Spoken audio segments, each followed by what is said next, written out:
کہ اس وظیفے کو روزانہ پہلی محرم سے 10ویں محرم تک مغرب سے قبل پڑھا جائے، ہر وظیفے کو 7 مرتبہ، اور اس کے بعد دعا کی جائے حضرت سیدہ نفیسہ رضی اللہ تعالیٰ عنہا کے وسیلے سے۔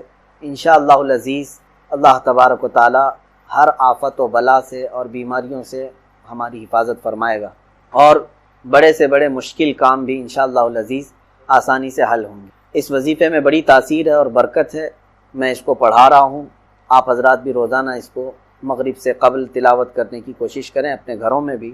اس کا طریقہ یہ ہے کہ روزانہ طاق عدد میں کھجوریں لیں، پہلے دن 3 کھجوریں، پھر دوسرے دن اس میں 2 کا اضافہ کریں 5 کر لیں، تیسرے دن اور 2 بڑھا دیں 7 کر لیں، اس طرح روزانہ 2 اس میں بڑھاتے رہیں، اور طاق عدد میں کھجوریں آپ کے پاس وظیفہ پڑھنے کے وقت رہیں، اور جب وظیفہ مکمل ہو جائے تو اس پر دم کر کے سب جمع کر کے رکھ لیں، اور آخری دن عاشورہ کو ان کھجوروں کا استعمال کسی شیرینی میں کر لیں، میٹھا بنا کر کے سارے گھر والے اس کا استعمال کریں، سب لوگ کھائیں انشاءاللہ العزیز۔ اللہ تبارک و تعالیٰ نے قرآن عظیم میں ارشاد فرمایا وَذَكِّرْ فَإِنَّ الذِّكْرَىٰ تَنفَعُ الْمُؤْمِنِينَ، اور یاد دلاؤ مومنوں کو، ذکر کرو اس لیے کہ یہ ذکر مومنوں کو نفع پہنچتا ہے، نفع دیتا ہے۔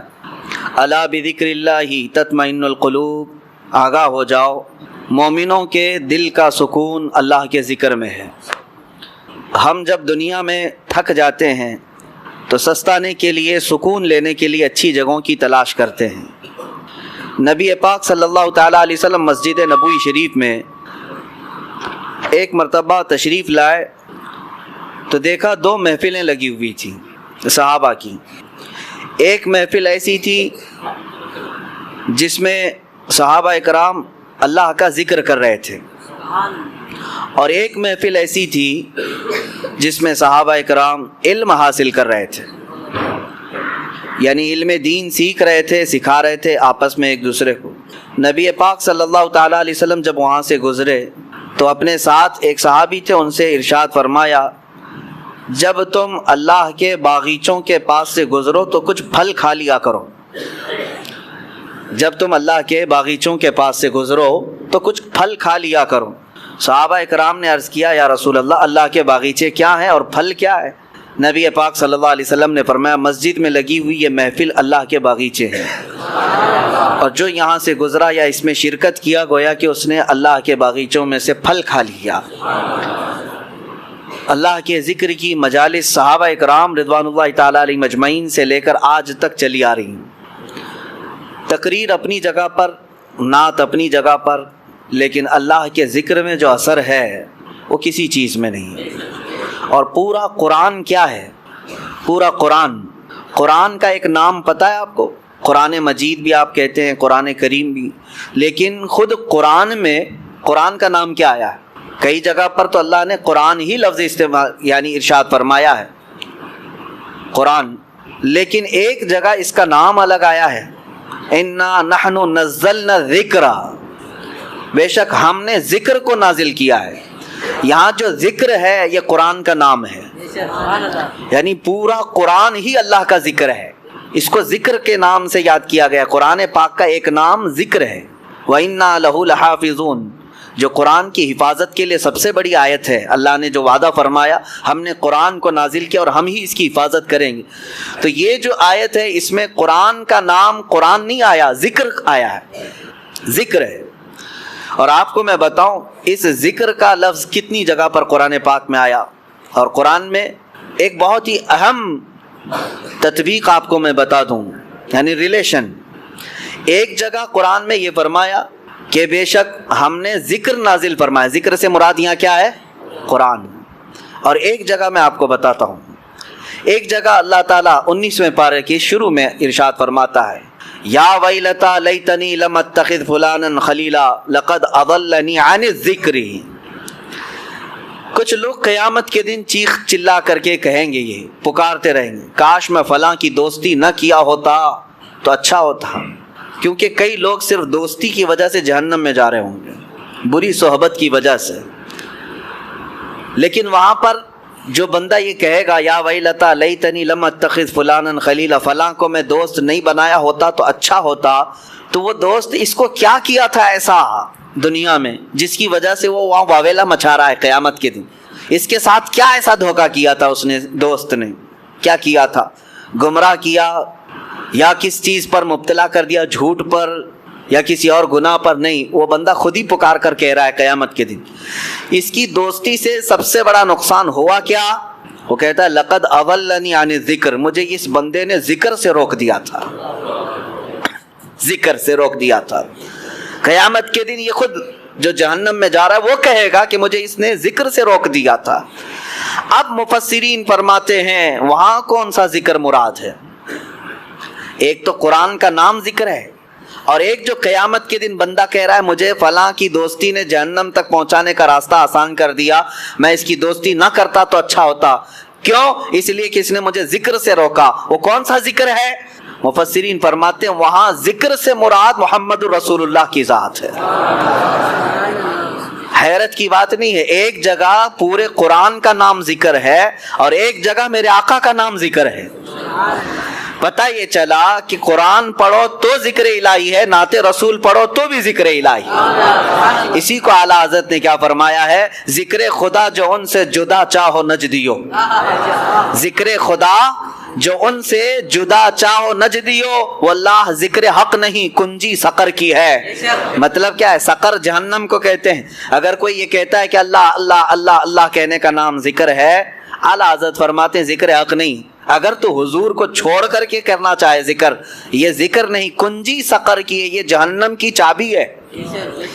بے ان کے واسطے خدا کچھ عطا کرے، ہاشا، غلط غلط، یہ ہوس بے بصر کی ہے۔ اعلیٰ حضرت فرماتے ہیں حضور کو چھوڑ کر تو اگر ذکر کے بارے میں کہتا ہے۔ الحمدللہ ہماری یہ مجالس اسی بات کی امتیازی شان رکھتی ہے کہ چاہے ہم اللہ کے ذکر کی مجلس سجائیں لیکن نعت رسول سے شروع کرتے ہیں۔ کیوں؟ ذکر کس کا نام ہے؟ ایک تو قرآن کا نام بھی ذکر ہے اور دوسرا رسول اللہ کی ذات کا نام بھی ذکر ہے۔ قرآن میں دونوں جگہ ذکر کا معنی ہے۔ اچھا، اور آپ کو میں بتاؤں، بعض لوگ جن کے پیٹ میں درد ہوتا ہے جب ہم رسول پاک کو نور کہتے ہیں، وہ یہ کہتے ہیں کہ نہیں، نور یہاں پر جو ہے نا اس سے مراد قرآن ہے، نور کا مطلب قرآن ہے۔ وہ یہ کہتے ہیں نور کا مطلب قرآن ہے، جیسے اللہ تبارک و تعالیٰ نے قرآن پاک میں ہی ارشاد فرمایا کہ قد جاءکم من اللہ نور و کتاب مبین۔ حیرت کی بات ہے، پڑھے لکھے لوگ اگر گمراہ ہو جائیں تو تعجب تو ہوتا ہی ہے۔ میں آپ کو بتاتا ہوں ایک مثال۔ آپ کو ایک ہی چیز کو میں دو ناموں پہ اگر بولوں تو آپ کہیں گے یہ زبردستی کیوں بول رہے ہیں آپ؟ مطلب اگر آپ سے میں کہوں کہ میں اپنے سر پر امامہ باندھا ہوں، ایک چیز ہو گئی، پھر کہوں نہیں میں نے کپڑا باندھا ہے، کیا مطلب ہوا اس کا؟ امامہ کس چیز کا ہوتا ہے؟ کپڑے کا ہی ہے، الگ الگ چیز ذکر تو نہیں ہوتی۔ لیکن قرآن جب یہ کہہ رہا ہے قد جاءکم من اللہ نور و کتاب مبین، اس آیت میں صاف ہے، اللہ فرماتا ہے بے شک اللہ کی طرف سے تمہارے پاس نور آیا اور روشن کتاب آئی۔ قرآن کا ہی نام اگر نور ہے تو پھر کتاب مبین کا مطلب کیا ہے؟ نور اگر قرآن ہی ہے تو پھر کتاب مبین الگ سے کیوں آیا؟ یہاں تمہیں پتہ یہ سمجھنا ہوگا قرآن کی بلاغت، عربی کی بلاغت، یہاں نور سے مراد میرے مصطفیٰ کی ذات ہے۔ اب میں آپ کو تسلیم کرتے ہوئے یہ بھی بتا دوں کہ ہاں جو لوگ کہتے ہیں کہ قرآن ہی نور ہے، غلط نہیں، ہم بھی تسلیم کرتے ہیں، بعض جگہ قرآن کو بھی نور کہا گیا ہے، اور کیوں نہ ہو، اللہ کا علم ہے، اللہ کی صفت ہے تو نور تو ہے ہی، بلکہ نور علی نور ہے۔ قرآن بھی نور ہے اور رسول اللہ کی ذات بھی نور ہے۔ اب دیکھیے دو چیزوں میں نے آپ کو بتایا، ایک ہی نام چل رہا ہے، قرآن کا نام ذکر بھی ہے اور رسول اللہ کا نام ذکر ہے۔ قرآن کا نام نور ہے، رسول اللہ کا نام نور ہے۔ اور آگے میں آپ کو بتاتا ہوں، ابھی بھی آپ کے سامنے شاعر پڑھ بھی رہے تھے، بیدم وارسی رحمۃ اللہ تعالی علیہ نے، اس میں یہ بھی فرمایا ہے کہ قرآن یعنی قرآن کتاب جو آئی ہے اس سے پہلے ہی ایک کتاب آئی ہے۔ قرآن اللہ کی کتاب ہے، کتاب آئی ہے لیکن اس سے پہلے ایک کتاب آئی ہے، اس سے مراد تورات، زبور، انجیل نہیں، رسول اللہ کی ذات ہے۔ یعنی کتاب کا لفظ حدیث میں حضور کی ذات کو بھی کہا گیا ہے اور قرآن کو بھی کہا گیا ہے.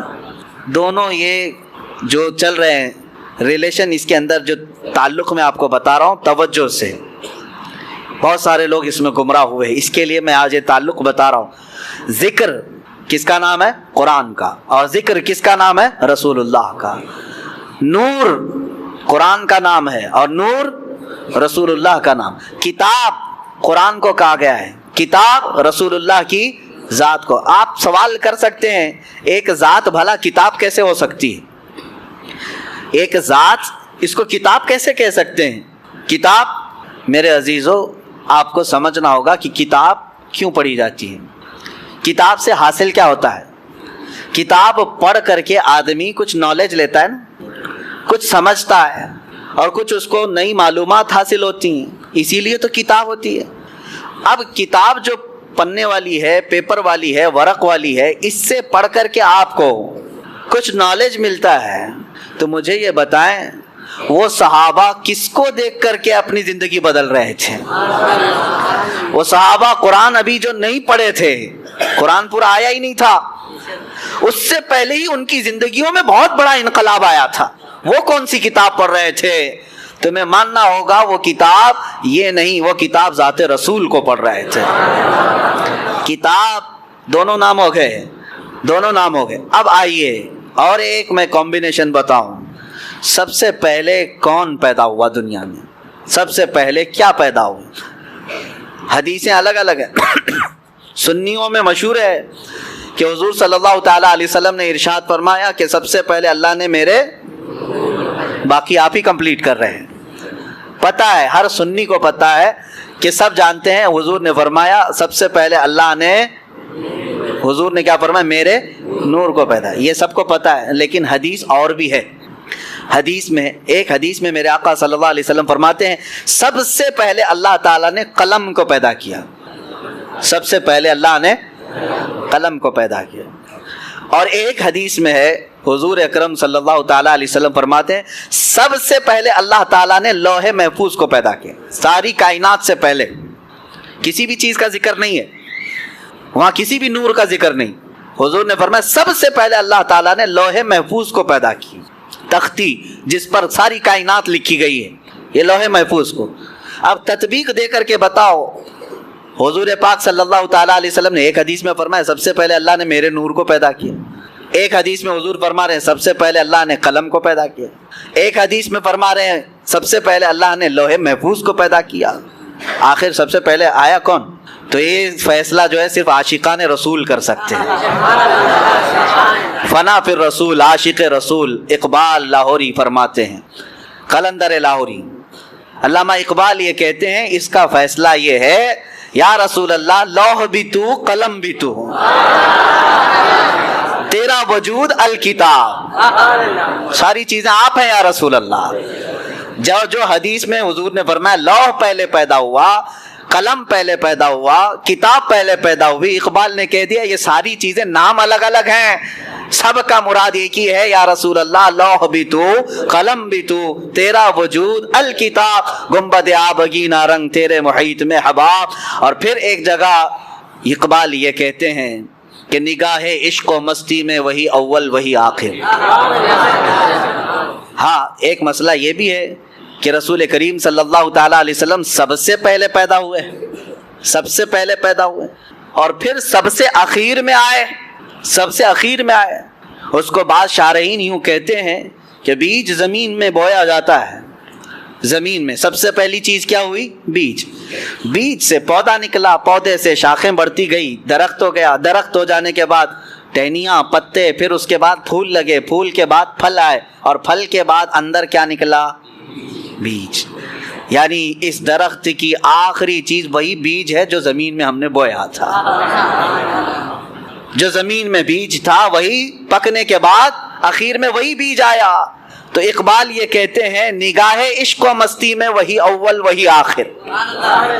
اب جو رسول اللہ صلی اللہ تعالیٰ علیہ وسلم کی حدیثیں ہیں اس میں ایک بات کی طرف میں آپ کو لے کر کے آ رہا ہوں. ذکر کیا ہے، کتاب کیا ہے، نور کیا ہے، لوح کیا ہے، قلم کیا ہے، اقبال کہتے ہیں نگاہ عشق و مستی میں وہی اول وہی آخر، وہی قرآن وہی فرقان وہی یاسین وہی طٰہٰ، سب ذات رسول اللہ صلی اللہ تعالیٰ علیہ وسلم کی طرف ہے۔ بہرحال میرے عزیزو، ذکر الہی میں اگر نبی پاک صلی اللہ تعالیٰ علیہ وسلم کا ذکر نہ ہو تو پھر وہ ذکر کی مجلس ہی نہیں ہے، ذکر کی مجلس ہی نہیں ہے۔ اور اگر کوئی پہنچا ہوا آدمی دعویٰ کرتا ہے کہ فلاں بہت پہنچے ہوئے ہیں، اللہ والے ہیں، اور ان کے اندر شریعت ہے ہی نہیں، میرے آقا صلی اللہ علیہ وسلم کی محبت ہے ہی نہیں، تو سمجھ لینا کہ وہ کھلا شیطان ہے۔ چاہے وہ تمہارے سامنے شعبدہ بازی کر کے دکھائے، جس کو تم کرامت سمجھتے ہوں گے، آسمان میں اڑ کر کے دکھائے، پانی میں چل کر کے دکھائے، اگر میرے مصطفیٰ کی محبت نہیں تو وہ شیطان ہے، وہ شیطان ہے۔ کیوں؟ اعلیٰ حضرت نے بھی فرمایا بخدا خدا کا یہی ہے در، اللہ تک پہنچنا ہے تو میرے مصطفیٰ کی ذات سے ہی جانا ہوگا، نہیں اور کوئی مفر مقر، جو وہاں سے ہو یہیں آ کے ہو، جو یہاں نہیں تو وہاں نہیں۔ حضور پاک صلی اللہ تعالیٰ علیہ وسلم کی طرف ہم سب کو چلنا ہے۔ عزیزان گرامی وقار، میں تقریر کی غرض سے نہیں بیٹھا، مجلس ذکر ہماری قائم کرنی ہے، اس سے پہلے دلوں کو گرم ہونا بھی ضروری ہے، اور ہمیں پتہ ہے سنیوں کے دل گرم ہوتے ہیں تو نام مصطفیٰ سے ہوتے ہیں، اور جب تڑپ پیدا ہو جائے میرے مصطفیٰ کی محبت کی تو دل جب کھل جاتا ہے اور اللہ کے ذکر کی برکتیں اس میں اترنے لگتی ہیں۔ جو بند دل ہیں یا زنگ آلود ہیں اس کو چھانٹنے کے لیے میرے مصطفیٰ کا ذکر کافی ہے۔ جس کے سینے میں محبت مصطفیٰ ہو وہ یاد آتے ہی اس کا دل مچلنے لگتا ہے، دل دھڑکنے لگتا ہے، اور جب دل دھڑکنے لگے تو اس گرما گرمی میں ہی اسے سب کچھ دیا جاتا ہے۔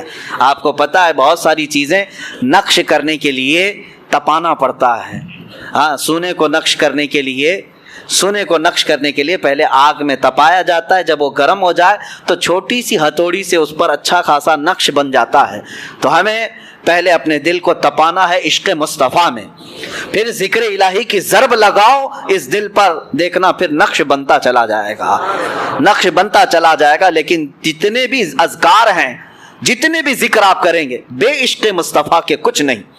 ہمارے بزرگوں نے فرمایا، بہت سارے مدرسے ہیں آج، ہاں حضور کی گستاخی بھی کرتے ہیں اور بخاری بھی پڑھاتے ہیں، حضور پاک صلی اللہ تعالیٰ علیہ وسلم کی توہین بھی چلتی ہے، حضور کو ہلکا جانتے ہیں، کبھی بڑا بھائی، کبھی پیٹھ پیچھے کا علم نہیں، یہ ساری باتیں، لیکن پھر حضور کی حدیثیں بھی پڑھتے ہیں، وہ بخاری بھی یاد ہے ان کو۔ یہ کیا مسئلہ ہے؟ تو ان کے لیے کہا گیا یہ صرف اور صرف اوپر کا مسئلہ ہے، بے عشق مصطفیٰ پڑھتے ہیں جو بخاری۔ ہمارے بزرگوں نے فرمایا بے عشق مصطفیٰ پڑھتے ہیں جو بخاری، آتا ہے بخار ان کو، آتی نہیں بخاری۔ بخاری کا مطلب یہ نہیں ہے کہ انما الاعمال بالنیات پڑھ دیا، کلمتان حبیبتان الی الرحمن حدیث پڑھ دیا۔